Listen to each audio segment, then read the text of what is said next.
Uh, yeah, years and years. I mean, years ago, we didn't even have kids yet. Um, we lived with a really good friend of mine and her boyfriend. And one night, uh, they suggested that maybe we go check out this old farmhouse. And it's the middle of the night. And they're like, let's go do that. And I didn't want to, but of course I didn't want to be the loser that was like, let's not. And so anyhow, we get in our car, we drive out to this old house, and it's got bushes around it. Like there's no way to get to the house without going through the bushes. So we start we start going through the bushes, and we're like the Scooby-Doo line, like somebody's in front of each other, or this kind of like we're on our mission, right? Yeah. So we get through the bushes, and not 3 seconds later, I think we were like, yeah, no, we're good. It was it was like we came out, saw the creepiest thing, and we turned around, and we're all trying to like push each other because we don't want to be the last in the line, because that's who gets egged off first, right? So we're all and we're going through the bush, and it's not like a wide, like we're maneuvering and we're pushing each other. We finally get out, and we run to the car, we get in the car, and we drive as fast as we can out of there. I'm sorry. Oh my gosh. But the feeling of the creep that gave me, I think lasted for days. And it's not like we really did anything, Like I think they maybe went into the house. I can't remember. But I know that it was so quick. Like we were not there. I don't know why we thought it was a good idea. And it definitely was like creepy, and I didn't like that. So, yeah. So when I so understand. So those houses around Saskatchewan, like the old farmhouses in Alberta, Saskatchewan, like just for context for anybody, all of our cousins who are watching this, they'll know completely. Yeah. They know what we're talking about. They've all done it. They've all gone to that creepy abandoned house. But you can go for 50 miles, and all of a sudden you'll look in the distance, in the middle of a wheat field will be a big old house. Yeah. And there's nobody living in it. No. And so there was one time when we were living, we had our oldest daughter had it when she was 18. She had an exchange student come from Scotland. Mm-hmm. And she wasn't an exchange student, she was just visiting, but they had both been in a youth theater together in Scotland, and then our daughter had made a good friend, and she had come over to visit us. Now this young woman was she's gonna watch this because we're still in contact, so yeah. I want to remember to get this right. But she was, as far as I understand, she was a city girl. Like she didn't really do, and that's a lot of people in the cities in the UK, at least, that I met. They're not necessarily all very, they didn't grow up the same way we grew up. They grew up, they have street smarts, we didn't necessarily have street smarts when we grew up. But she had come, and we were of course going to take her from Calgary to Christopher Lake, where my mom was, because we had that beautiful acreage out in the middle of forest. Beautiful. And we really wanted to show her as much of Kira's, stomping grounds and childhood as we could, because they were like really good friends. And so off we go. We do the drive. We go. It's beautiful. She's pretty amazed, I think, at the wide open spaces, because truly it's quite magical. Mm-hmm. If you haven't seen it, or if you've been away from it for a long time. I've been away from Saskatchewan for a long time, and I have a lot of nostalgia for it. Oh, yeah. I feel very free, and I love the open space. But anyways, I digress. So we go and decide that on the way back, we're going to take the country roads, the long way home, because we really want her to see all the canola fields. I think it must have been like August, like it was deep into the harvest time. It was just pretty magical. And we see that kind of farmhouse in the distance. And Kira, our oldest, is very adventurous, and she loves to be spooked and scared. And so we decide we're going to go. And Hannah, I love it when she tells this story, this girl, because she has just a very interesting flavor. Her recollection of it is very different than my recollection of it. Because she thought we were crazy, and she thought I met up with her last year when I was out in Scotland, and she was remembering this story and telling me from her perspective, because we just think it's kind of fun, Yeah. and we are much more used to doing those kinds of things than she was. So for us, it was still creepy, but it wasn't abnormal. She thought we were going to murder her. Like, Oh, she was pretty sure that we're taking this, like, this Scottish girl's never going to be heard from again. That's what she was yeah. worried. And so we creep up to this farmhouse, and we even have pictures of us walking up to it somewhere.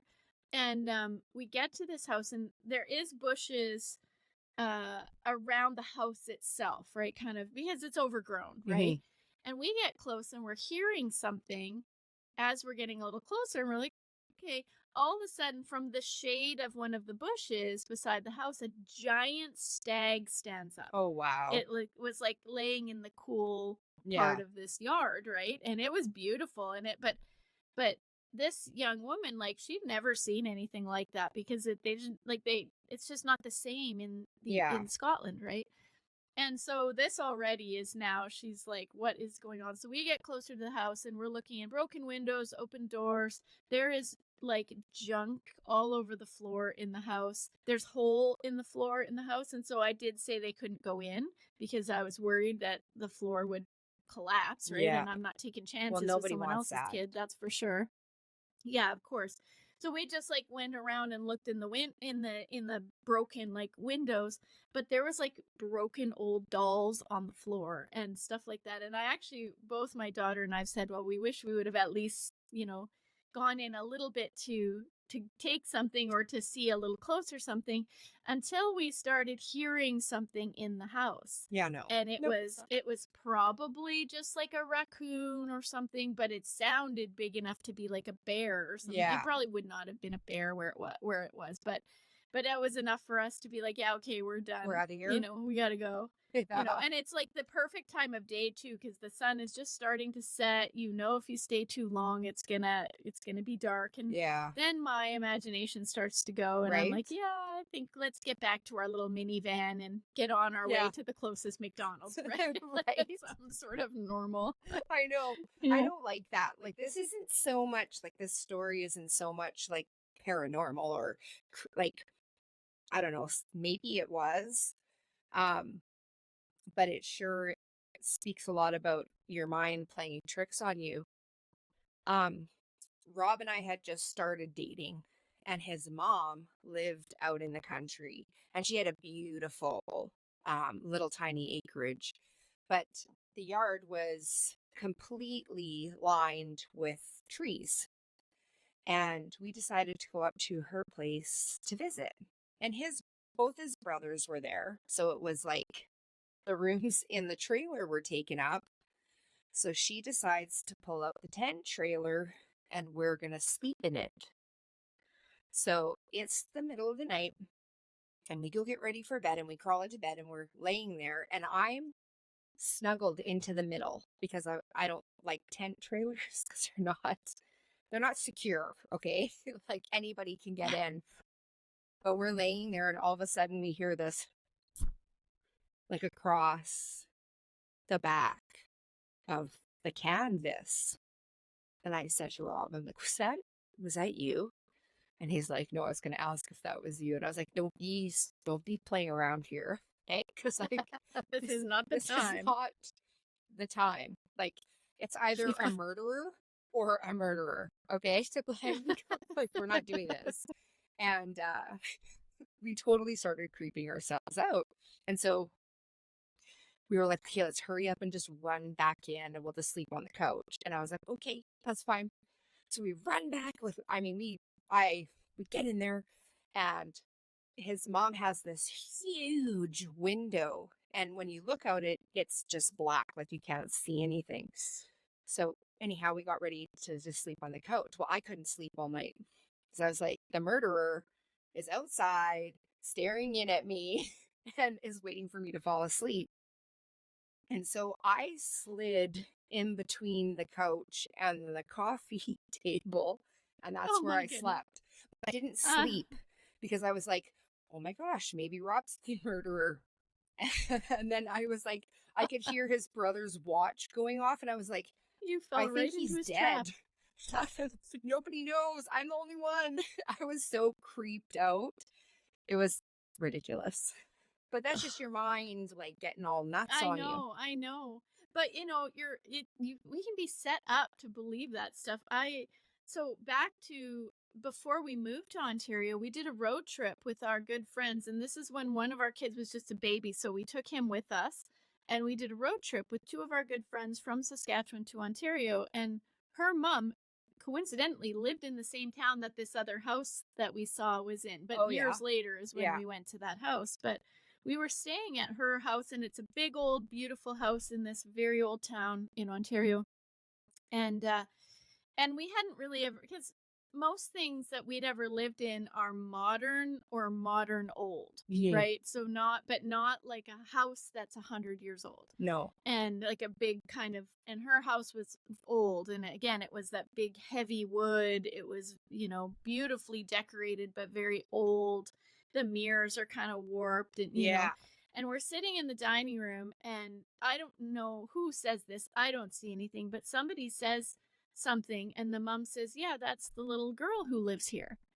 And I said, what little girl lives here? And she just very calmly explained that there's a little girl, a ghost, that lives in that house, and they see her every once in a while, or she'll move things or whatever.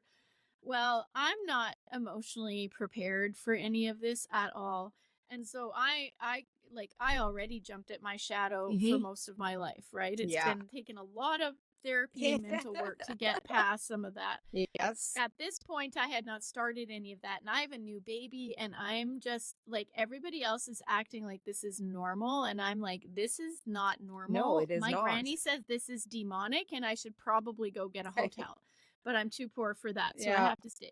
So they put Trevor and I up in this like attic room, of course. Perfect. And we get into this room. There's like tiny little windows. It's already dark because it's late. And there's twin beds on opposite sides of the room. So it's like you feel like you're in a freaking gymnasium. Yeah. And now I have to sleep by myself over on the other.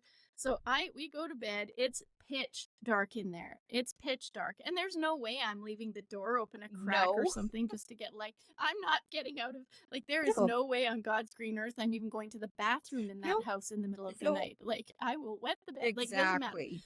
So I'm laying there, and all I can think is, if I close my eyes and open them, this little girl's going to be standing right in front of me. And all I said was, Trevor, and all he said was, come here. And I raced over to his bed. We cram in this little one-person bed with two people.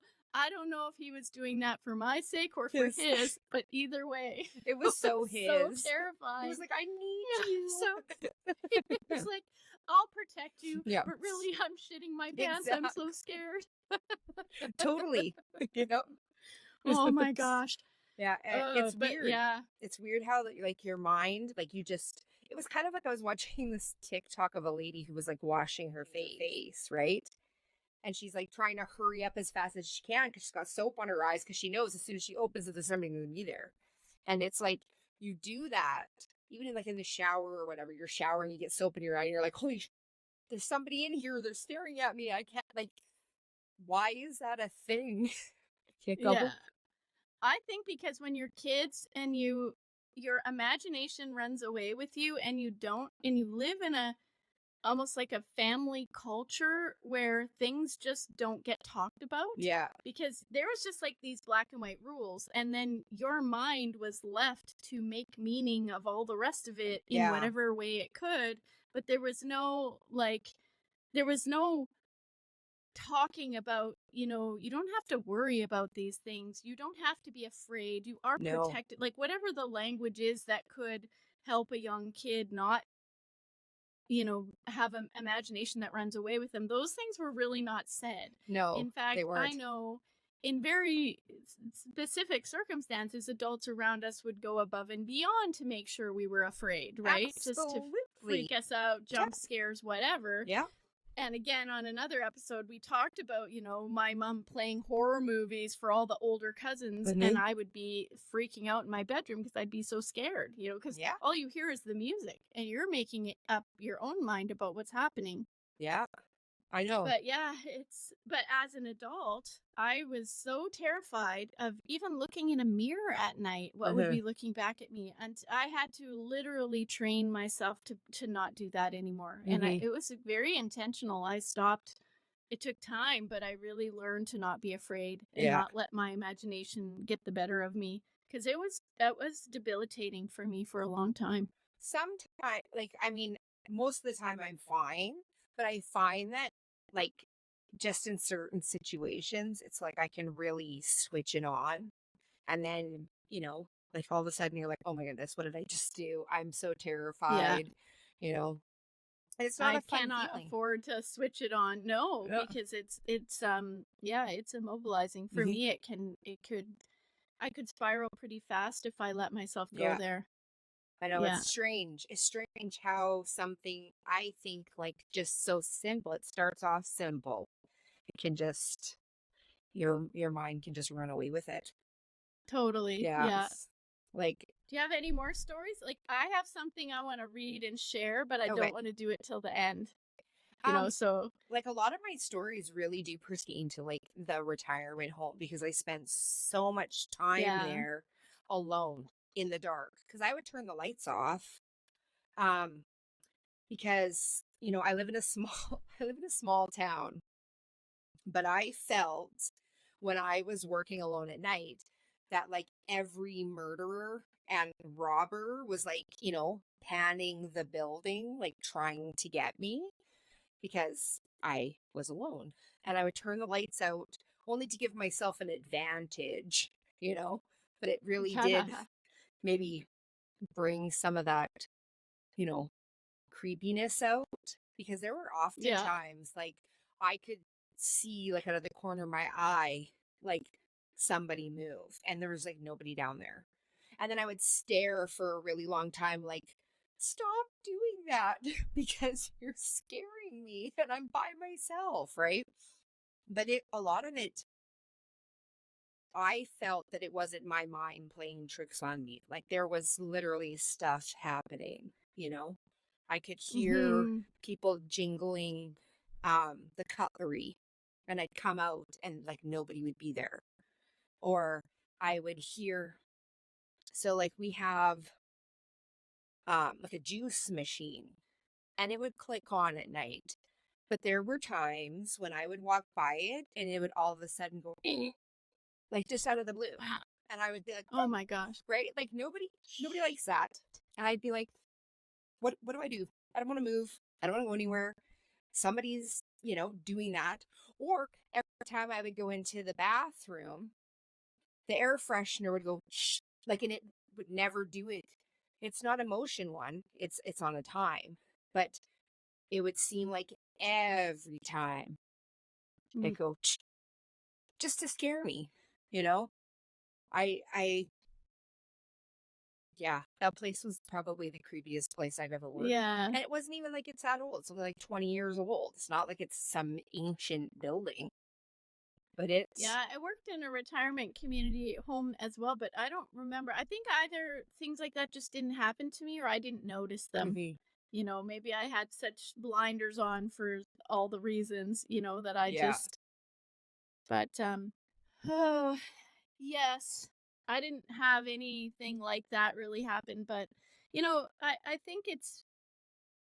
I guess I trained myself so much to not even notice if stuff like that was happening. Things are changing now in some of those ways. Not that I see things really right now, but like I say, I've kind of been working on some of that stuff in what I think is a healthy way and a deeper understanding and deeper respect for it. Because when you're kids and you're just kind of growing up, it's kind of fun to be scared and that, like I said, that polarizing. It was not fun. Well, maybe not at the time and maybe not now, but yeah. I mean, I'm not gonna lie. I hate being scared and I hate people scaring me, but I can see the fun in it, you know. But I'm not a super fan. yeah, I'm pretty careful. Yeah. I am a throat But puncher. I'm a throat puncher. You scare me and I'm like, I will hurt you. Like I gave Rob, he scared me one time and I gave him a Charlie horse in his leg and his arm. Because I was like I'm like, don't do that. Nobody likes that. You know? yeah, you're going to be hurt. I'm Yeah. not above Yeah. murdering you. No. Yeah. Don't do it.